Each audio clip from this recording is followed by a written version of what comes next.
సవాలు చేస్తున్నా. ఈ సవాలును స్వీకరించండి.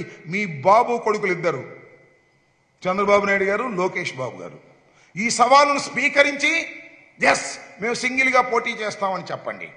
175 సీట్లు పోటీ చేస్తామని చెప్పండి. జగన్మోహన్ రెడ్డి గారిని ఓడిస్తామని చెప్పండి. ఆ ధైర్యం లేదు. విమర్శలు చేయమంటే పిచ్చి పిచ్చి విమర్శలన్నీ కూడా చేసే పరిస్థితికి ఆ నియోజకవర్గం నుంచి మరొక నియోజకవర్గానికి మారుస్తున్నారు జగన్మోహన్ రెడ్డి గారు. మేము ఎందుకు మారుస్తున్నాము? 175 సీట్లు మా టార్గెట్. తిరిగి మళ్ళా అధికారంలోకి రావడం అనేది మా టార్గెట్ కానే కాదు.